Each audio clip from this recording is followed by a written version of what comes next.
ಇವತ್ತಿನ concept inflation ಮತ್ತು CPI. Okay, inflation ಅಂದರೆ ಏನು, CPI ಅಂದರೆ ಏನು, ಇನ್ಫ್ಲೇಷನ್ ಯಾವ ಥರ ವರ್ಕ್ ಆಗುತ್ತೆ, ಹಾಗೆ CPI ಬಂದರೆ ಏನಾಗುತ್ತೆ, CPI ಪಾಸಿಟಿವ್ ಇದ್ದರೆ ಏನಾಗುತ್ತೆ, ಹಾಗೆ CPI ನೆಗೆಟಿವ್ ಇದ್ದರೆ ಏನಾಗುತ್ತೆ, CPI ಇಂದ ಟ್ರೇಡರ್ಸಿಗೆ ಏನೇನು ಬೆನಿಫಿಟ್ ಇದೆ, ಹಾಗೆ CPI ಬರೋದ್ರಿಂದ ಕರೆನ್ಸಿ ಸ್ಟ್ರಾಂಗ್ ಆಗುತ್ತಾ ವೀಕ್ ಆಗುತ್ತಾ, ಅದು ಯಾವ ಥರ ಆಗುತ್ತೆ, ಹಾಗೆ ಬಿಗಿನರ್ಸ್ ಏನೇನು ಮಿಸ್ಟೇಕ್ಸ್ ಮಾಡ್ತಾರೆ, ಜೊತೆಗೆ CPIನ ಯೂಸ್ ಮಾಡಿಕೊಂಡು ಟ್ರೇಡರ್ಸ್ ಯಾವ ಥರ ಟ್ರೇಡ್ಸ್ನ ತಗೋಬಹುದು ಅನ್ನೋದನ್ನ ಇನ್ ಡೀಟೇಲ್ ಆಗಿ ಅರ್ಥ ಮಾಡ್ಕೊಳ್ಳೋಣ.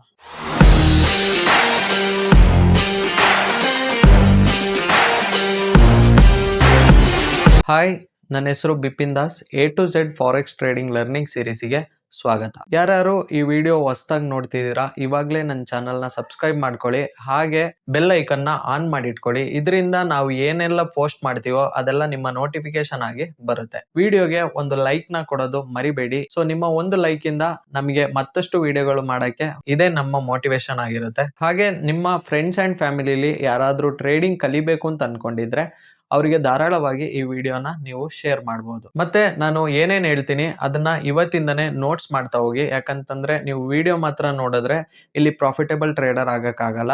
ನಿಮ್ಮ ಡೆಡಿಕೇಶನ್, ಹಾರ್ಡ್ ವರ್ಕ್ ಹಾಗೆ ಪ್ರಾಕ್ಟೀಸ್, ಓಕೆನಾ. ನೀವು ಬರೀ ನೋಟ್ಸ್ ಬರೆದ್ರು ಇಲ್ಲಿ ಪ್ರಾಫಿಟೇಬಲ್ ಆಗಕ್ಕಾಗಲ್ಲ, ನೀವು ಪ್ರಾಕ್ಟೀಸ್ನು ಮಾಡ್ಬೇಕಾಗುತ್ತೆ. ಸೊ ಇವತ್ತಿಂದನೇ ನೋಟ್ಸ್ ಮಾಡಕ್ ಸ್ಟಾರ್ಟ್ ಮಾಡಿ. ಹಾಗೆ ನಿಮ್ಗೆ ಏನಾದ್ರು ಟ್ರೇಡಿಂಗ್ ಇನ್ ಡೀಟೇಲ್ ಆಗಿ ಕಲಿಬೇಕು ಅಂತಂದ್ರೆ ಮೇಲೆ ಪ್ಲೇ ಲಿಸ್ಟ್ ಹಾಕಿರ್ತೀನಿ ಅಥವಾ ಡಿಸ್ಕ್ರಿಪ್ಷನ್ ಅಲ್ಲಿ ಲಿಂಕ್ ಹಾಕಿರ್ತೀನಿ, ಹೋಗಿ ಚೆಕ್ ಮಾಡಿ.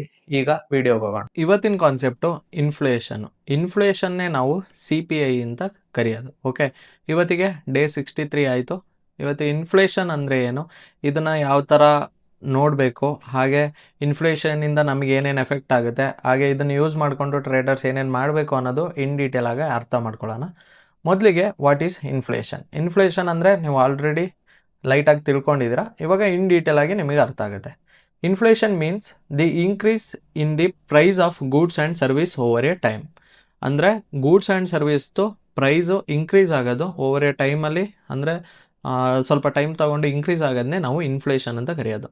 ಸಿಂಪಲ್ ಆಗಿ ಹೇಳೋದಾದರೆ, the money you have today buys a fewer things in the futures.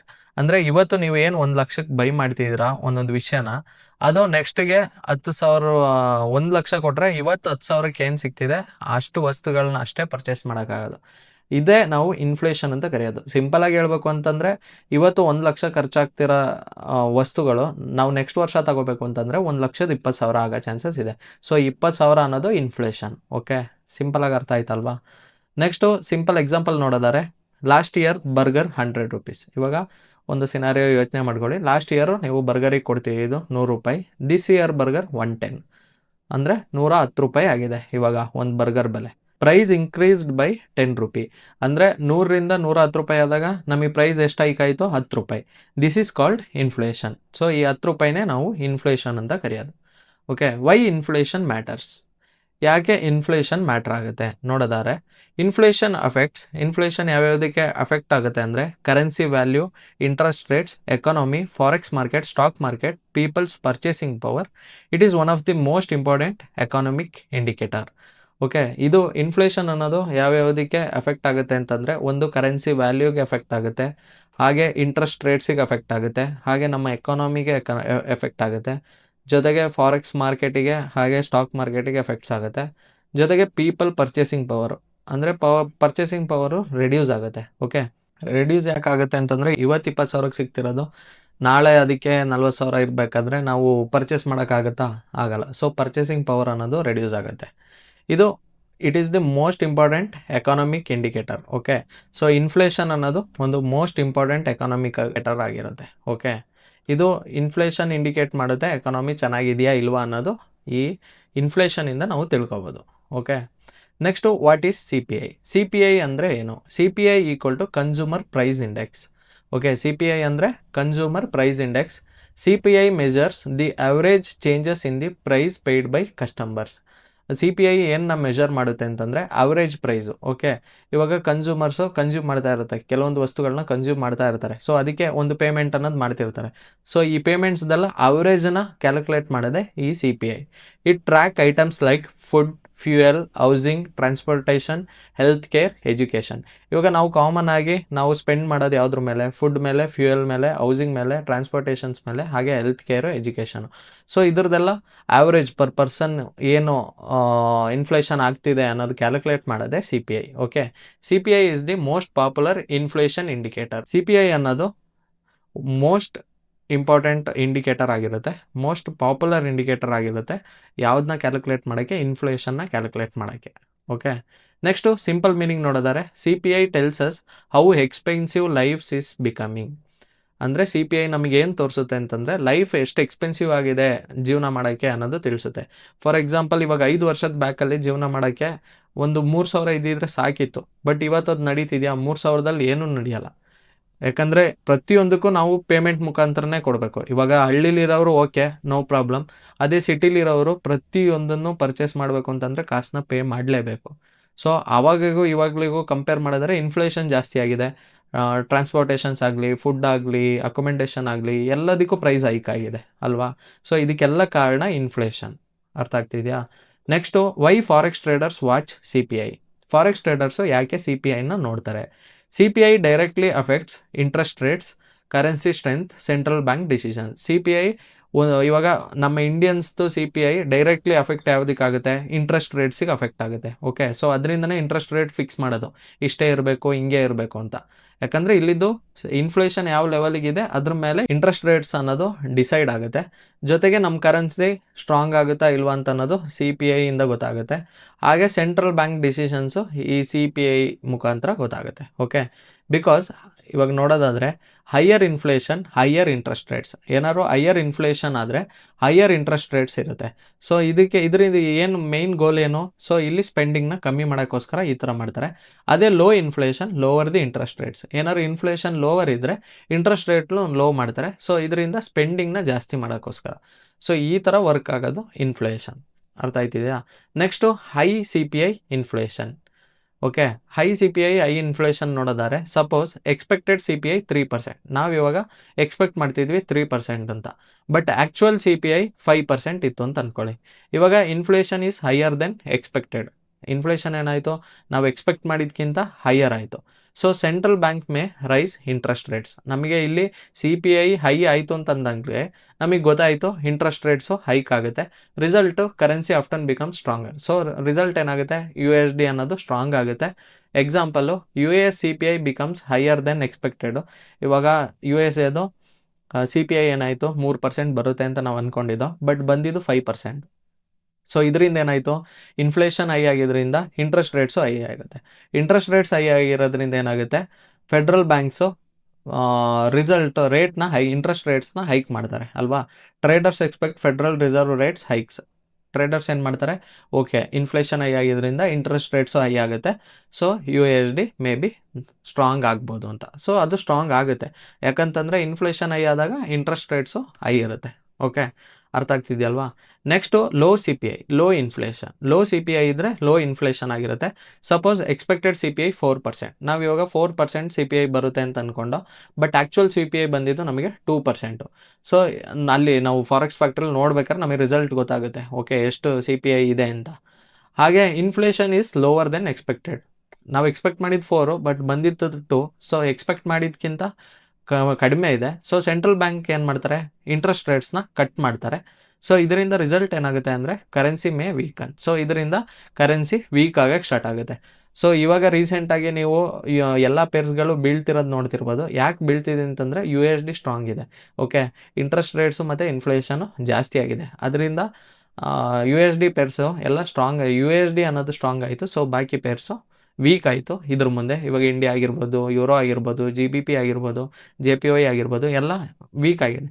So ಅದರಿಂದ USD ಅಗೇನೆಸ್ಟು ಇದು ವೀಕ್ ಇರೋದ್ರಿಂದ ಪ್ರತಿಯೊಂದು ಪೇರ್ಸ್ಗಳು ಬೀಳ್ತಾ ಇದೆ.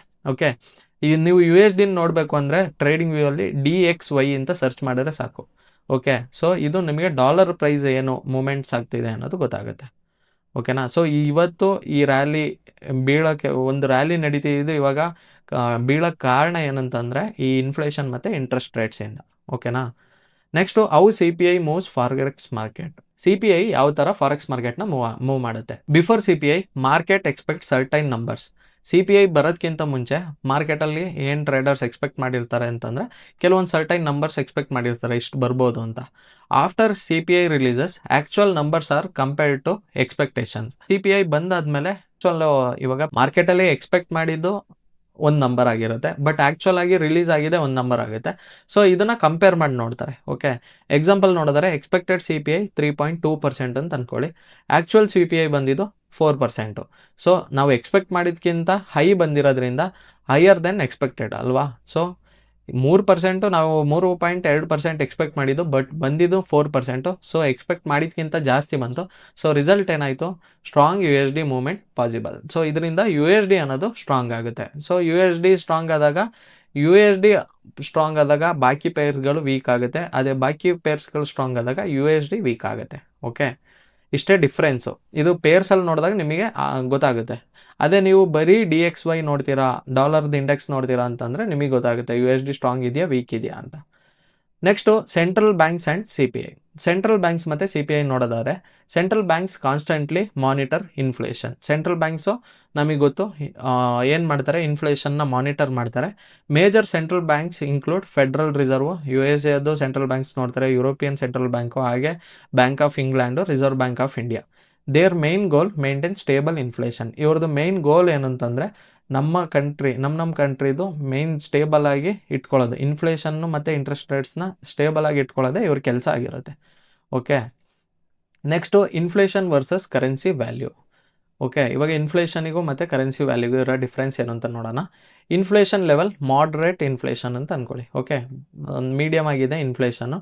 ಸೊ ಹೆಲ್ತಿ ಎಕಾನಮಿನೂ ಚೆನ್ನಾಗಿರುತ್ತೆ. ಕರೆನ್ಸಿ ಇಂಪ್ಯಾಕ್ಟ್ ನೋಡೋದಾದ್ರೆ ಕರೆನ್ಸಿನೂ ಹೆಲ್ತಿಯಾಗಿರುತ್ತೆ. ವೆರಿ ಹೈ ಇನ್ಫ್ಲೇಷನ್ನು, ನಾವು ಎಕ್ಸ್ಪೆಕ್ಟ್ ಮಾಡಿದ್ಕಿಂತ ಹೈ ಇನ್ಫ್ಲೇಷನ್ ಏನಾದ್ರು ಬಂದರೆ ಎಕನಾಮಿಕ್ ಪ್ರಾಬ್ಲಮ್ ಸ್ಟಾರ್ಟ್ ಆಗುತ್ತೆ. ಅದೇ ವೆರಿ ಲೋ ಇನ್ಫ್ಲೇಷನ್ ಏನಾದ್ರು ತುಂಬ ಲೋ ಆದರೆ ವೀಕ್ ಗ್ರೋತ್ ಅನ್ನೋದೇ ಆಗಲ್ಲ ನಮ್ಮ ಎಕಾನಮಿಲಿ. ಸೊ ಇದೆಲ್ಲ ಕರೆನ್ಸಿಗೆ ಇಂಪ್ಯಾಕ್ಟ್ ಆಗುತ್ತೆ. ಓಕೆ, ನೆಕ್ಸ್ಟ್ ನೋಡಿದರೆ CPI and interest rates connection. CPIಗೂ ಮತ್ತು ಇಂಟ್ರೆಸ್ಟ್ ರೇಟ್ಸಿಗೂ ಏನು ಕನೆಕ್ಷನ್ ಅಂತ ನೋಡೋಣ. ಹೈ CPI ಏನಾದ್ರು ಇದ್ದರೆ, ಓಕೆ, ಹೈ CPI ಇದ್ದರೆ ಇನ್ಫ್ಲೇಷನ್ನು ಹೈ ಇರುತ್ತೆ, ಇಂಟ್ರೆಸ್ಟ್ ರೇಟ್ಸು ಹೈ ಇರುತ್ತೆ. ಸೊ ಕರೆನ್ಸಿ ಏನಾಗುತ್ತೆ, ಸ್ಟ್ರಾಂಗ್ ಆಗುತ್ತೆ. ಅದೇ ಲೋ CPI ಇದ್ದರೆ ನಮಗೆ ಇನ್ಫ್ಲೇಷನು ಕಮ್ಮಿ ಇರುತ್ತೆ, ಅದೇ ಥರ ಇಂಟ್ರೆಸ್ಟ್ ರೇಟ್ಸು ಕಮ್ಮಿ ಇರುತ್ತೆ, ವೀಕ್ ಕರೆನ್ಸಿ ಆಗುತ್ತೆ. ಓಕೆ, ಕರೆನ್ಸಿ ಏನಾಗುತ್ತೆ, ವೀಕ್ ಆಗುತ್ತೆ. So this relationship is extremely important in forex.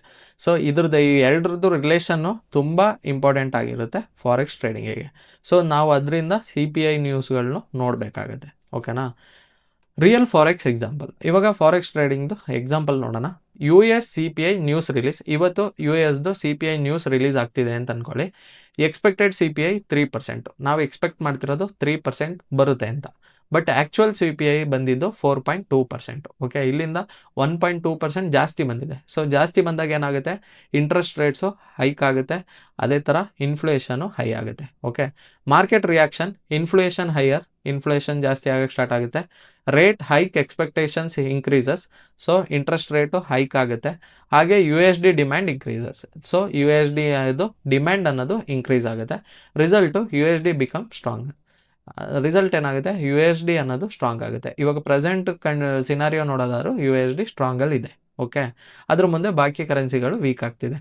ಅದರಿಂದನೇ ನಮ್ಮ ಮೋದಿ ಹೇಳಿದ್ದು, ನೀವು ಗೋಲ್ಡ್ನ ಪರ್ಚೇಸ್ ಮಾಡಬೇಡಿ, ಫಾರಿನ್ ಟ್ರಿಪ್ಸ್ ಹೋಗಬೇಡಿ. ಸೊ ಯಾಕೆ ಹೋಗಬೇಡಿ ಅಂತಂದರೆ USDನ ವೀಕ್ ಮಾಡೋಕ್ಕೋಸ್ಕರ.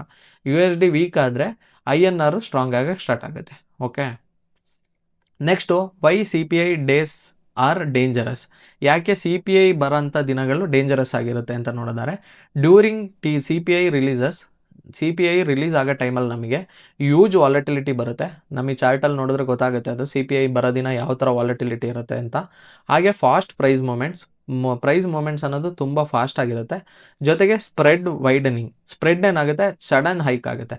ಫಾರ್ ಎಕ್ಸಾಂಪಲು, ಇವಾಗ ಇಲ್ಲಿ ಇಷ್ಟರಲ್ಲಿ ಇದೆ ಅಂತ ಅಂದ್ಕೊಳ್ಳಿ, ಸ್ಪ್ರೆಡ್ಡು ಮೇಲೆ ಇರೋ ಲೈನು ಕೆಳಗಡೆ ಇರೋ ಲೈನಿಗೂ 10 ರೂಪಾಯಿ ಡಿಫ್ರೆನ್ಸ್ ಅಷ್ಟೇ ಇರೋದು ಸ್ಪ್ರೆಡ್ಡು. ಸಡನ್ CPI ಬರ್ತಾ ಇದೆ ಅಂತಂದರೆ ಸ್ಪ್ರೆಡ್ ಈ ಥರ ಹೈಕ್ ಆಗುತ್ತೆ. ಸೊ ಈ ಥರ ಹೈಕ್ ಆಯ್ತಾ ಇದೆ ಅಂತಂದರೆ ಇವಾಗ ಒಂದು 50 ರೂಪಾಯಿ ಡಿಫ್ರೆನ್ಸ್ ಬರೋ ಚಾನ್ಸಸ್ ಇದೆ. ಸೊ ಇದರಿಂದ ನಮ್ಮ SLಗಳು ಹಂಟಾಗೋ ಚಾನ್ಸಸ್ ಇದೆ, ಅದೇ ಥರ TPSಗಳು ಹೊಡೆಯೋ ಚಾನ್ಸಸ್ಸು ಇದೆ. ಸೊ ಅದರಿಂದ ನ್ಯೂಸ್ ರಿಲೀಸ್ ಆಗೋ ಟೈಮಲ್ಲಿ ಯಾವತ್ತೂ ಟ್ರೇಡ್ನ ಪ್ಲೇಸ್ ಮಾಡೋಕ್ಕೆ ಹೋಗಬಾರ್ದು. ಓಕೆ, ಹಾಗೆ ಸ್ಟಾಪ್ ಪಾಯಿಂಟ್ಸು. ಯಾವತ್ತು SL stop hunts means liquidity grab ಮಾಡಿ ಸ್ಟಾಪ್ ಅಂಟ್ ಆಗೋ ಚಾನ್ಸಸ್ ಇದೆ. Okay, beginner should be careful. So CPI ಬರೋ ಟೈಮಲ್ಲಿ ಬಿಗಿನರ್ಸ್ ಯಾವತ್ತು ಕೇರ್ಫುಲ್ ಆಗಿರಬೇಕು. ಯಾಕಂತಂದರೆ ನಮಗೆ SL ಅಥವಾ TP ಎರಡೂ ಆಗ್ಬೋದು. ಓಕೆ, ಯಾಕೆ ಸುಮ್ಮನೆ ಅಲ್ಲಿ ಟ್ರೇಡ್ ಮಾಡಿ ಕಳ್ಕೊಳ್ಳೋದು. ಇವಾಗ SL ಹೊಡೆದ್ರೆ ರಿಗ್ರೆಟ್ ಆಗುತ್ತೆ, TP ಹೊಡೆದ್ರೆ ಖುಷಿ ಆಗುತ್ತೆ. ಸೊ ಏನಾದರೂ ನೀವು CPI ನ್ಯೂಸು ಚೆನ್ನಾಗಿ ಬರುತ್ತೆ ಅಂತ ಅಂದ್ಕೊಂಡು ನೀವು ಎಕ್ಸ್ಪೆಕ್ಟ್ ಮಾಡಿದ್ಕಿಂತ ಕಮ್ಮಿಲಿ ಬಂತು ಅಂತ ಅಂದ್ಕೊಳ್ಳಿ. ಸೊ ಆವಾಗ ನೀವು ಬಂದಾದಮೇಲೆ ಇಲ್ಲಿ ಟ್ರೇಡ್ ಪ್ಲೇಸ್ ಮಾಡೋಕ್ಕೆ ಹೋದರೆ ಅದು ಪ್ಲೇಸ್ ಆಗಲ್ಲ ನ್ಯೂಸ್ ಟೈಮಲ್ಲಿ. ಓಕೆ, ನೀವು ಇದು ಅಡ್ವಾನ್ಸ್ ಆಗೇ ಪ್ಲೇಸ್ ಮಾಡಬೇಕಾಗುತ್ತೆ. ಸೊ ಇದನ್ನೆಲ್ಲ ಡೆಮೋದಲ್ಲಿ ಟ್ರೈ ಮಾಡಿ ನೋಡಿ, ಏನೇನಾಗುತ್ತೆ, ಯಾವ್ಯಾವ್ದು ಬಂದಾಗ ಏನೇನಾಗುತ್ತೆ ಅನ್ನೋದು ನಿಮಗೆ ಗೊತ್ತಾಗುತ್ತೆ. ಓಕೆನಾ. Next core CPI versus CPI. Core CPI ಮತ್ತು CPIಗೆ ಇರೋ ವ್ಯತ್ಯಾಸ ಏನು? CPI measures all items. Okay, CPI ಏನನ್ನ ಮೆಜರ್ ಮಾಡಿಸುತ್ತೆ ಅಂತಂದರೆ ಎಲ್ಲ ಐಟಮ್ಸ್ನು ಮೆಜರ್ ಮಾಡುತ್ತೆ. ಫುಡ್ಡು, ಗ್ರೋಸರಿ, ಹೌಸಿಂಗ್ ಇದ್ರದ್ದೆಲ್ಲ ಐಟಮ್ಸ್ದು ಮೆಜರ್ ಮಾಡುತ್ತೆ. ಕೋರ್ CPI ನೋಡೋದಾರೆ excludes food and energy. So food and ಎನರ್ಜಿನ ಇದು ಇನ್ಕ್ಲೂಡ್ ಮಾಡ್ಕೊಳ್ಳಲ್ಲ. ಓಕೆ, ಇದೆರಡನ್ನ ಬಿಟ್ಟು ಬಾಕಿ ಎಲ್ಲದನ್ನು ಇನ್ಕ್ಲೂಡ್ ಮಾಡ್ಕೊತ್ತೆ. ಅದನ್ನು ನಾವು ಕೋರ್ CPI ಅಂತ ಕರಿತೀವಿ. ಇದು ನಿಮಗೆ ಫಾರೆಕ್ಸ್ ಫ್ಯಾಕ್ಟ್ರಲ್ಲಿ ನೋಡೋದಾರೆ CPI, core CPI, interest rate, inflation ಎಲ್ಲ ನ್ಯೂಸ್ ಫೋಲ್ಡರ್ಗಳು ನಿಮಗೆ ಕಾಣಿಸ್ತಾ ಇರುತ್ತೆ.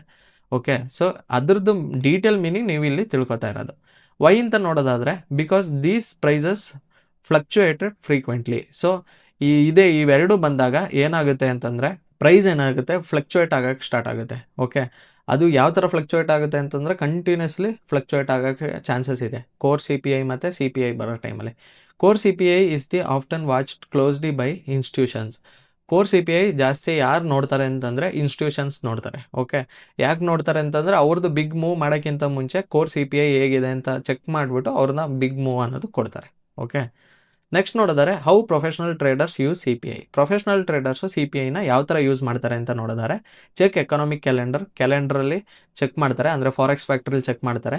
Compare expected versus actual CPI. ಎಕ್ಸ್ಪೆಕ್ಟೆಡಿಗೂ ಹಾಗೆ ಆ್ಯಕ್ಚುಯಲ್ ಬಂದಿರೋ CPIಗೂ ಏನು ವ್ಯತ್ಯಾಸ ಇದೆ ಅಂತ ನೋಡ್ತಾರೆ. Analyse central bank reaction. So central ಬ್ಯಾಂಕ್ಸ್ದು ರಿಯಾಕ್ಷನ್ ಏನು ಅಂತ ಚೆಕ್ ಮಾಡ್ತಾರೆ. ಹಾಗೆ combine with technical analysis. So ಇದನ್ನೆಲ್ಲ ಚೆಕ್ ಮಾಡಿದ್ಮೇಲೆ ಚಾರ್ಟಲ್ಲಿ ಏನಾಗಿದೆ ಅಂತ ನೋಡ್ತಾರೆ. ಸೊ ಇದೆರಡು ಕಂಬೈನ್ ಅಲೈನ್ ಆದಾಗ ನಮಗೆ ಒಳ್ಳೆ ಪ್ರೊಬಬಿಲಿಟಿ ಟ್ರೇಡ್ಸ್ ಅನ್ನೋದು ಸಿಗುತ್ತೆ. Okay, example fundamental bias bullish USD. ಇವಾಗ ಫಂಡಮೆಂಟಲ್ ಎಲ್ಲ ನೋಡಾಯಿತು, ಒಳ್ಳೆ CPI ಚೆನ್ನಾಗಿ ಬಂದಿದೆ, ಎಕ್ಸ್ಪೆಕ್ಟ್ ಮಾಡಿದ್ಕಿಂತ ಜಾಸ್ತಿ ಬಂದಿದೆ ಅಂದಾಗ ಇಂಟ್ರೆಸ್ಟ್ ರೇಟ್ಸು ಹೈಕ್ ಆಗುತ್ತೆ, ಇನ್ಫ್ಲೇಷನು ಹೈಕ್ ಆಗುತ್ತೆ. ಸೊ ಇದೆರಡು ಹೈಕ್ ಆದಾಗ USD ಏನಾಗುತ್ತೆ, ಸ್ಟ್ರಾಂಗ್ ಆಗುತ್ತೆ. USD ಸ್ಟ್ರಾಂಗ್ ಆದರೆ ಫಂಡಮೆಂಟಲ್ ಬಯಾಸ್ ಏನಾಯಿತು, ಬುಲ್ಲಿಶ್ ಆಯಿತು. ಸೊ ಟೆಕ್ನಿಕಲ್ ಸೆಟಪ್ಪು ನಾವು ಬೈ ಎಂಟ್ರಿನ ನೋಡ್ಬೋದು. ಓಕೆ, ಅದು USDಲಿ ಬೈ ಎಂಟ್ರಿ ನೋಡ್ಬೋದು, ಬಾಕಿ ಪೇರ್ಸಲ್ಲೆಲ್ಲ ನೀವು ಸೆಲ್ ಎಂಟ್ರಿ ನೋಡಬೇಕು. ಯಾಕಂದರೆ ಇವಾಗ euro USD. Okay, USD strong ಆದರೆ ಯೂರೋ ಏನಾಗುತ್ತೆ, ವೀಕ್ ಆಗುತ್ತೆ. ಸೊ ಯೂರೋ USD ಚಾರ್ಟು ಕೆಳಗಡೆ ಇಳಿತಾ ಇರುತ್ತೆ. ಓಕೆ, ಅಷ್ಟೇ ಡಿಫ್ರೆನ್ಸು. ಸೊ ಅದನ್ನು ನಾವು ತಿಳ್ಕೊಂಡಿರಬೇಕು. ಸೊ ಇದರಿಂದ ಏನಾಗುತ್ತೆ ಅಂತಂದರೆ ಹೈ ಪ್ರೊಬಬಿಲಿಟಿ ಟ್ರೇಡ್ಸ್ ಅನ್ನೋದು ನಮಗೆ ಸಿಗುತ್ತೆ. ಅರ್ಥ ಆಯ್ತಿದೆಯಾ? Next common beginners mistakes.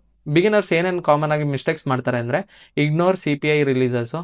CPI release ಆಗೋದು ನೋಡೋದೇ ಇರೋದು. ಹಾಗೆ ಟ್ರೇಡಿಂಗ್ ಬ್ಲೈಂಡ್ಲಿ ಡ್ಯೂರಿಂಗ್ ನ್ಯೂಸ್ ಬರ್ತಾ ಇದೆ. ನ್ಯೂಸು ಎಲ್ಲ ಟ್ರೇಡರ್ಸು ನಿಮಗೆ ಕೋಚಿಂಗ್ ಮಾಡೋರೆಲ್ಲ ಹೇಳ್ಕೊಡೋದು, ಇಂಥ ನ್ಯೂಸ್ ಇದೆ, ಇಂಥ ಫೋಲ್ಡರ್ ಕಂಡ್ರೆ ನೀವು ಟ್ರೇಡ್ ಮಾಡಬೇಡಿ ಅಂತ ಹೇಳ್ತಾರೆ.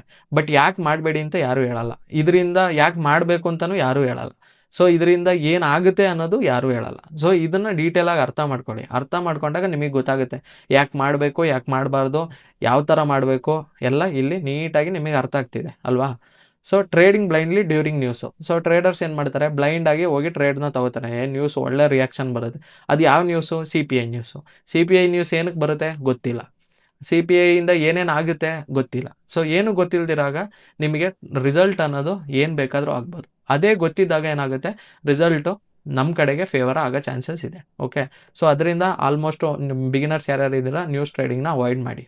ಡೆಮೋದಲ್ಲಿ ಮಾಡಿ ನೋಡಿ ಗೊತ್ತಾಗುತ್ತೆ. ಓಕೆ, ಹಾಗೆ ನಾಟ್ ಚೆಕಿಂಗ್ ಎಕನಾಮಿಕ್ ಕ್ಯಾಲೆಂಡರು. ಅಂದರೆ ಫಾರೆಕ್ಸ್ ಫ್ಯಾಕ್ಟ್ರಿನ ಚೆಕ್ ಮಾಡೋದೇ ಇರೋದು. ಸುಮ್ಮನೆ ಡೈಲಿ ಟ್ರೇಡ್ಸ್ ತೊಗೊಳೋದ್ರಲ್ಲೇ ಬ್ಯುಸಿ ಇರುತ್ತಾರೆ. ಯಾವುದೇ ಕಾರಣಕ್ಕೂ ನ್ಯೂಸ್ನ ನೋಡೋದೇ ಇರೋದು. ನಾನು ಏನು ಹೇಳ್ತೀನಿ ಅಂತಂದರೆ ಇವತ್ತಿಂದ ಏನು ಮಾಡಿ, ಬಿಗಿನರ್ಸ್ ಆದವರು ಆದಷ್ಟು ಫಾರೆಕ್ಸ್ ಫ್ಯಾಕ್ಟ್ರಿನ ನೋಡ್ತಾ ಇರಿ. ಇವತ್ತು ಏನೇನು ನ್ಯೂಸ್ ಇದೆ, ಯಾವ್ಯಾವ ಟೈಮಲ್ಲಿದೆ, ಯಾಕೆ ಬರ್ತಾ ಇದೆ, ಎಕ್ಸ್ಪೆಕ್ಟೆಡ್ ಏನಿದೆ, ಹಾಗೆ ರಿಲೀಸ್ ಆದಾಗ ಏನು ಬರ್ತಾ ಇದೆ. ಸೊ ಇದನ್ನೆಲ್ಲ ನೀವು ಚೆಕ್ ಮಾಡ್ತಾ ಹೋಗಿ ನೀವು ಎಲ್ಲ ಅರ್ಥ ಮಾಡ್ಕೋತೀರ. Okay, confusing CPI with interest rates. Beginners ಏನು ಮಾಡ್ತಾರೆ, CPIನ ಇಂಟ್ರೆಸ್ಟ್ ರೇಟ್ಸ್ ಜೊತೆ ಕಂಬೈನ್ ಮಾಡ್ಕೊಂಡು ಕನ್ಫ್ಯೂಸ್ ಮಾಡ್ಕೋತಾರೆ. ಇಲ್ಲಿ CPI ಒಂದು ತಿಳ್ಕೊಂಡ್ರೆ ಸಾಕು, ನಮಗೆ ಇನ್ಫ್ಲೇಷನ್ನು ಮತ್ತು ಇಂಟ್ರೆಸ್ಟ್ ರೇಟ್ಸ್ ಏನಾಗುತ್ತೆ ಅಂತ ಗೊತ್ತಾಗುತ್ತೆ. CPI ಪಾಸಿಟಿವ್ ಬಂತ ಇಂಟ್ರೆಸ್ಟ್ ರೇಟ್ಸು ಹೈಕ್ ಆಗುತ್ತೆ, ಇನ್ಫ್ಲೇಷನ್ನು ಹೈಕ್ ಆಗುತ್ತೆ. ಅದೇ ಥರ ಇಂಟ್ರೆಸ್ಟ್ ರೇಟ್ಸು ಲೋ ಬಂತಾ, ಓಕೆ, ಸೊ ಇನ್ಫ್ಲೇಷನು ಕಮ್ಮಿ ಆಗುತ್ತೆ, ಇಂಟ್ರೆಸ್ಟ್ ರೇಟ್ಸು ಕಮ್ಮಿ ಆಗುತ್ತೆ, ಅಷ್ಟೇ difference. Focusing only on chart. Beginners ಏನು ಮಾಡ್ತಾರೆ, ಬರೀ ಚಾರ್ಟ್ ಮೇಲೆ ಅಷ್ಟೇ ಫೋಕಸ್ಡ್ ಆಗಿರ್ತಾರೆ, ಅಂದರೆ ಫಂಡಮೆಂಟಲ್ಸು ನೋಡೋದೇ ಇರೋದು. ಸೊ ಈ ಥರ ಮಾಡೋಕ್ಕೆ ಹೋಗಬೇಡಿ. ಓಕೆ, ಈ ಬಿಗಿನರ್ಸ್ ಮಿಸ್ಟೇಕ್ಸ್ ಯಾಕೆ ಹೇಳ್ತೀನಿ ಪದೇ ಪದೇ ಅಂತಂದರೆ, ಬರೀ ಇದೇ ಅಲ್ಲ, ನಿಮಗೆ ಪ್ರತಿ ಒಂದು ಕಾನ್ಸೆಪ್ಟಲ್ಲೂ ಅದರದ್ದೇ ಕಾನ್ಸೆಪ್ಟ್ದು ಬಿಗಿನರ್ಸ್ ಮಿಸ್ಟೇಕ್ಸ್ ಹೇಳ್ತೀನಿ. ಇದೆಲ್ಲ ನಾವು ಮಾಡಿದಂಥ ಮಿಸ್ಟೇಕ್ಸು, ನೀವು ಮಾಡೋಕ್ಕೆ ಹೋಗಬೇಡಿ. ಓಕೆ, ನೆಕ್ಸ್ಟ್ ನೋಡೋದಾದ್ರೆ ಪ್ರೋ ಟಿಪ್ಸು. ನಾವು ಏನೇನು ಮಾಡಬೇಕು ಅಂದರೆ, ನಾವು CPI ರಿಲೀಸ್ ಡೇಟ್ಸು, ಯಾವಾಗೆಲ್ಲ CPI ರಿಲೀಸ್ ಆಗುತ್ತೆ ಅಂತ ನಮಗೆ ಗೊತ್ತಿರಬೇಕು. Watch actual versus forecast numbers. ಅಲ್ಲಿ ನಿಮಗೆ ಆ್ಯಕ್ಚುಯಲ್ಲು ಮತ್ತು ಫಾರ್ಕ್ಯಾಸ್ಟ್ ಅಂತ ಎರಡೂ ಬರುತ್ತೆ ರಿಸಲ್ಟು. ಓಕೆ, ಎಷ್ಟು ಎಕ್ಸ್ಪೆಕ್ಟ್ ಮಾಡಿದ್ರು, ಏನು ರಿಲೀಸ್ ಆಯಿತು ಅನ್ನೋದು ಎರಡೂ ಗೊತ್ತಾಗುತ್ತೆ ಫಾರೆಕ್ಸ್ ಫ್ಯಾಕ್ಟ್ರಲ್ಲಿ. ಅದು ನಿಮಗೆ ತಲೆ ಕೆಡಿಸ್ಕೊಳ್ಳೋ ಅವಶ್ಯಕತೆ ಇಲ್ಲ, ನಾನೆಲ್ಲ ಇನ್ ಡೀಟೇಲಾಗಿ ನಿಮಗೆ ತೋರಿಸ್ತೀನಿ. ಓಕೆ, ಸೊ ಆವಾಗ ನಿಮಗೆ ಅರ್ಥ ಆಗುತ್ತೆ. ಜಸ್ಟ್ ಕಾನ್ಸೆಪ್ಟ್ಗಳನ್ನ ಅರ್ಥ ಮಾಡ್ಕೊಂಡಿರಿ. ಸೊ ಅದನ್ನು ವಾಚ್ ಮಾಡಬೇಕು. ಜೊತೆಗೆ ಅಂಡರ್ಸ್ಟ್ಯಾಂಡ್ ಇನ್ಫ್ಲೇಷನ್ ಟ್ರೆಂಡ್ಸು. ಇನ್ಫ್ಲೇಷನ್ದು ಟ್ರೆಂಡ್ ಏನಿದೆ ಅಂತ ಅರ್ಥ ಮಾಡ್ಕೋಬೇಕು. ಹಾಗೆ use proper risk management during news trading ಮಾಡೋದಾದರೆ ಪ್ರಾಪರ್ ರಿಸ್ಕ್ ಮ್ಯಾನೇಜ್ಮೆಂಟ್ನ ಫಾಲೋ ಮಾಡಬೇಕು. ಯಾಕಂದರೆ ಇದು ಎಲ್ಲಿ ಗಂಟ ಹೋಗ್ಬೋದು ಅನ್ನೋದು ನಮಗೆ ಗೊತ್ತಾಗುತ್ತೆ. ಓಕೆ, ಇದೆಲ್ಲ ಗೊತ್ತಿರೋದ್ರಿಂದ ನಮಗೆ ಗೊತ್ತಾಗುತ್ತೆ, ಇಲ್ಲಿ ಗಂಟ ಹೋಗ್ಬೋದು, ಇಲ್ಲಿಗೆ ಬಂದು ಟ್ಯಾಪ್ ಆಗ್ಬೋದು, ಇದನ್ನು ಸ್ವೀಪ್ ಮಾಡಿ ಇಲ್ಲಿ ಗಂಟ ಹೋಗ್ಬೋದು ಅಂತ. ಇದೆಲ್ಲ ಟೆಕ್ನಿಕಲ್ ನೋಡಿದಾಗ ಗೊತ್ತಾಗುತ್ತೆ. ಸೊ SL ನಾವು ಮೊದಲು ಇಟ್ಟಂಗೆ ಚಿಕ್ಕದಾಗೆಲ್ಲ ಇಡೋಕ್ಕಾಗಲ್ಲ, ತುಂಬ ವೈಡಾಗಿ ಇಟ್ಕೋಬೇಕು. ಯಾಕಂದರೆ ಇವಾಗ ನಾವು ಎಕ್ಸ್ಪೆಕ್ಟ್ ಮಾಡಿದ್ದು ಪಾಸಿಟಿವ್ ಬಂದರೆ USD ಸ್ಟ್ರಾಂಗ್ ಆದರೆ ನಾವು ಸೆಲ್ಲಿಂಗ್ ನೋಡ್ಬೋದು. ಅದೇ USD ವೀಕ್ ಆದರೆ ನಾವು ಬೈಯಿಂಗ್ ನೋಡ್ಬೋದು ಯೂರೋ USDಲಿ. ಓಕೆ, ಅದೇ ಥರ ಎಲ್ಲ ಪೇರ್ಸಲ್ಲೂ, ಗೋಲ್ಡಲ್ಲಾದರೂ ಓಕೆ, GBP USDಲಾದರೂ ಓಕೆ. ಅದೇ USD ಸ್ಟಾರ್ಟಿಂಗಲ್ಲಿ ಬಂದು ಬಾಕಿ ಪೇರ್ಸು ಸೆಕೆಂಡ್ ಬರ್ತಾ ಇದೆ ಅಂತಂದರೆ ಆ ಪೇರ್ಸ್ ಎಲ್ಲ ರ್ಯಾಲಿ ಕೊಡೋಕ್ಕೆ ಸ್ಟಾರ್ಟ್ ಮಾಡ್ತಾರೆ, ಅಂದರೆ ಬೈಯಿಂಗ್ ಸೈಡ್ ಹೋಗೋ ಚಾನ್ಸಸ್ ಇದೆ. ಅರ್ಥ ಆಯ್ತಾ? ನೆಕ್ಸ್ಟ್ ನೋಡಿದರೆ ಕ್ವಿಕ್ ಸಮ್ಮರಿ. ಇವಾಗ ಕ್ವಿಕ್ಕಾಗಿ ಅರ್ಥ ಮಾಡ್ಕೊಳ್ಳೋಣ. CPI ರಿಸಲ್ಟು, ಇವಾಗ CPI result higher than expected. ನಾವು ಎಕ್ಸ್ಪೆಕ್ಟ್ ಮಾಡಿದ್ಕಿಂತ ಜಾಸ್ತಿ ಬಂತು ಅಂತ ಅಂದ್ಕೊಳ್ಳಿ. Market impact bullish currency. Okay, USD currency ಯಾವ್ಯಾವುದು ಇರುತ್ತೆ ಸ್ಟಾರ್ಟಿಂಗಲ್ಲಿ, ಅದು ಬುಲ್ಲಿಶ್ ಕರೆನ್ಸಿಯಾಗಿ ಬುಲ್ಲಿಶ್ ಮಾರ್ಕೆಟಾಗಿ ಕನ್ವರ್ಟ್ ಆಗುತ್ತೆ. ಹಾಗೆ ಲೋವರ್ ದೆನ್ ಎಕ್ಸ್ಪೆಕ್ಟ್ ಮಾಡಿದ್ಕಿಂತ ಲೋವರ್ ಬಂದರೆ ಬಿಯರಿಶ್ ಕರೆನ್ಸಿ ಆಗುತ್ತೆ. ಅದೇ ಮ್ಯಾಚಸ್ ಫಾರ್ಕ್ಯಾಸ್ಟು. ಇವಾಗ ನಾವು ಎಕ್ಸ್ಪೆಕ್ಟ್ ಮಾಡಿದ್ದು ರಿಸಲ್ಟು ಅದೇ ಬಂದಿದ್ದು ಅದೇ ಅಂತಂದರೆ ನ್ಯೂಟ್ರಲಲ್ಲಿ ಇರುತ್ತೆ. ಓಕೆ, ನ್ಯೂಟ್ರಲಲ್ಲಿ ಇರುತ್ತೆ ಅಂದರೆ ಸೈಡ್ ವೇಸ್ ಮಾರ್ಕೆಟ್ ಆಗಿರುತ್ತೆ. Golden rule, inflation drives interest rates and interest rates drives currencies. Okay, ಇಲ್ಲಿ ಗೋಲ್ಡನ್ ರೂಲ್ ಏನಂತಂದರೆ, ನಾವು ಇನ್ಫ್ಲೇಷನ್ನ ನೋಡಿದ್ರೆ ಇಂಟ್ರೆಸ್ಟ್ ರೇಟ್ಸ್ ಗೊತ್ತಾಗುತ್ತೆ. ಅದೇ ಇಂಟ್ರೆಸ್ಟ್ ರೇಟ್ಸ್ನ ನೋಡಿದ್ರೆ ಕರೆನ್ಸಿ ಮೂಮೆಂಟ್ ಏನಂತ ಅನ್ನೋದು ಗೊತ್ತಾಗುತ್ತೆ. ಪಾಸಿಟಿವಾ, ನೆಗೆಟಿವಾ, ಸ್ಟ್ರಾಂಗ್ ಇದೆಯಾ, ವೀಕ್ ಇದೆಯಾ, ಎಲ್ಲ ಪ್ರತಿಯೊಂದು ಇದರಿಂದ ಗೊತ್ತಾಗುತ್ತೆ ಅಲ್ವಾ. ಸೊ ಜಸ್ಟ್ CPI ನೋಡಿದ್ರು ನಿಮಗೆ ಇನ್ಫ್ಲೇಷನು, ಇಂಟ್ರೆಸ್ಟ್ ರೇಟ್ಸ್ ಏನಾಗುತ್ತೆ ಅಂತ ಗೊತ್ತಾಗುತ್ತೆ. ಅದೇ ಇಂಟ್ರೆಸ್ಟ್ ರೇಟ್ಸ್ ನೋಡಿದ್ರೆ ನಿಮಗೆ ಇನ್ಫ್ಲೇಷನ್ ಏನಾಗುತ್ತೆ ಅಂತ ಗೊತ್ತಾಗುತ್ತೆ. ಅದೇ ಇನ್ಫ್ಲೇಷನ್ ನೋಡಿದ್ರು ಇಂಟ್ರೆಸ್ಟ್ ರೇಟ್ಸಿಂದ ಕರೆನ್ಸಿ ಯಾವ ಥರ ಸ್ಟ್ರಾಂಗ್ ಆಗುತ್ತೆ ಅನ್ನೋದು ಗೊತ್ತಾಗುತ್ತೆ ಅಲ್ವಾ. ಸೊ ಇದನ್ನು ನೋಡೋದು ಮಿಸ್ ಮಾಡಬೇಡಿ. ಫೈನಲ್ ಅಂಡರ್ಸ್ಟ್ಯಾಂಡಿಂಗ್ ನೋಡಿದರೆ inflation measures rising prices in a economy. Inflation ಏನನ್ನ ಮೆಜರ್ ಮಾಡುತ್ತೆ, ಪ್ರೈಸು ರೈಸ್ ಆಗ್ತಿದೆಯಾ ಅನ್ನೋದು, ನಮ್ಮ ಕಂಟ್ರಿಲಿ ರೈಸ್ ಆಗ್ತಿದೆಯಾ ಇಲ್ವಾ ಅನ್ನೋದು ಮೆಜರ್ ಮಾಡುತ್ತೆ. ಹಾಗೆ CPI ನೋಡಿದರೆ consumer price index is the most important inflation indicator ಆಗಿರುತ್ತೆ. Okay, higher CPI can lead to higher interest rates and strong currency. Higher CPI ಏನಾದರೂ ಬಂದರೆ ಹೈಯರ್ ಇಂಟ್ರೆಸ್ಟ್ ರೇಟ್ಸ್ ಇರುತ್ತೆ, ಹಾಗೆ ಸ್ಟ್ರಾಂಗ್ ಕರೆನ್ಸಿ ಆಗಿರುತ್ತೆ. ಹಾಗೆ ಲೋವರ್ CPI ಆದರೆ lower interest rates ಇರುತ್ತೆ, ಹಾಗೆ ವೀಕ್ ದಿ ಕರೆನ್ಸಿ ಆಗಿರುತ್ತೆ, ಅಂದರೆ ಕರೆನ್ಸಿ ವೀಕ್ ಆಗಿರುತ್ತೆ. Okay, forex traders closely watch CPI releases because they create A major market movements. Forex traders ಯಾವತ್ತೂ CPI ಬರೋ ಟೈಮಲ್ಲಿ ವಾಚ್ ಮಾಡಬೇಕು, ಯಾಕಂದರೆ ಇದೇ ಮೇಜರ್ ಆಗಿ ಮಾರ್ಕೆಟ್ ಮೂಮೆಂಟ್ಸ್ನ ತರೋದು. Okay, mastering CPI helps traders to understand one of the biggest drivers of forex market volatility. So forex ಮಾರ್ಕೆಟಲ್ಲಿ ವಾಲಟಿಲಿಟಿ ಬರ್ತಾ ಇದೆ ಅಂತಂದರೆ ಅದಕ್ಕೆ ಮೇಯ್ನ್ ಕಾರಣನೇ CPI ಆಗಿರುತ್ತೆ. CPI ಒಂದು ರಿಲೀಸ್ ಆದ್ರೇ ನಮಗೆ ಇನ್ಫ್ಲೇಷನ್, ಇಂಟ್ರೆಸ್ಟ್ ರೇಟು ಏನಾಗುತ್ತೆ, ಹೈಕ್ ಆಗೋ ಚಾನ್ಸಸ್ ಇದೆ. ಅದೇ ಥರ ಕಟ್ ಆಗೋ ಚಾನ್ಸಸ್ಸು ಇದೆ, ಲೋ ಆಗೋ ಚಾನ್ಸಸ್ಸು ಇದೆ. ಸೊ ಇದರಿಂದ ನಾವು ಈ CPIನ ಮಾಸ್ಟರ್ ಮಾಡ್ಕೋಬೇಕು. ಇಷ್ಟೆಲ್ಲ ಕಾನ್ಸೆಪ್ಟ್ ನೀವು ಡೀಟೇಲಾಗಿ ಅರ್ಥ ಮಾಡ್ಕೊಂಡ್ರೆ ನೀವು ಮಾಸ್ಟರ್ ಮಾಡ್ದಂಗೆ. ಓಕೆನಾ? ನಾನು ಯಾವತ್ತೂ ಹೇಳಂಗೆ, ಎಫರ್ಟ್ಸ್ ಯುವರ್ಸ್, ಗೈಡೆನ್ಸ್ ಅವರ್ಸ್. ನಿಮ್ಮ ಎಫರ್ಟ್ಸು ನೀವು ಹಾಕಕ್ಕೆ ರೆಡಿಯಾಗಿ, ನಮ್ಮ ಗೈಡೆನ್ಸ್ ಯಾವತ್ತೂ ನಮ್ಮ ಕಡೆಯಿಂದ ಇರುತ್ತೆ. ಯಾರ್ಯಾರು ಈ ವಿಡಿಯೋ ಇಲ್ಲಿ ಗಂಟ ನೋಡಿದ್ರಿ, ಹಾಗೆ ಹೊಸ್ದಾಗಿ ನೋಡ್ತಾ ಇದ್ದೀರಿ, ಇವಾಗಲೇ ನನ್ನ ಚಾನಲ್ ಸಬ್ಸ್ಕ್ರೈಬ್ ಮಾಡ್ಕೊಳ್ಳಿ. ನೀವೇನಾದರೂ ಟ್ರೇಡಿಂಗ್ ಇನ್ ಡೀಟೇಲಾಗಿ ಕಲಿಬೇಕು ಅಂತಂದರೆ ಪಾರ್ಟ್ 0ಇಂದನೇ ಸ್ಟಾರ್ಟ್ ಮಾಡಿ, ಆವಾಗ ನಿಮಗೆ ಕಂಪ್ಲೀಟಾಗಿ ಅರ್ಥ ಆಗುತ್ತೆ. ಓಕೆ, ಹಾಗೆ ಈ ವಿಡಿಯೋ ನಿಮಗೇನಾದ್ರು ಅರ್ಥ ಆಗಿದ್ರೆ ನಿಮ್ಮ ಫ್ರೆಂಡ್ಸ್ ಆ್ಯಂಡ್ ಫ್ಯಾಮಿಲಿಲಿ ಯಾರಿಗಾರು ಟ್ರೇಡಿಂಗ್ ಕಲಿಬೇಕು ಅಂತ ಅಂದ್ಕೊಂಡಿರೋರಿಗೆ ಶೇರ್ ಮಾಡಿ. ಅರ್ಥ ಆಗಿಲ್ಲ ಅಂದರೆ ಶೇರ್ ಮಾಡಬೇಡಿ. ಓಕೆ, ಸೊ ಇವತ್ತಿನ ಕಾನ್ಸೆಪ್ಟ್ ಇಷ್ಟೇ. ಇವತ್ತು ಏನೇನು ಕಲ್ತ್ರಿ, ಇವತ್ತಿನ ಡೇ ಕಂಪ್ಲೀಟ್ ಆಯಿತು. ಹಾಗೆ ನಿಮ್ಮ ಹೆಸರು, ನಿಮ್ಮ ಊರನ್ನ ಮೆನ್ಷನ್ ಮಾಡೋದು ಮರಿಬೇಡಿ. Thank you.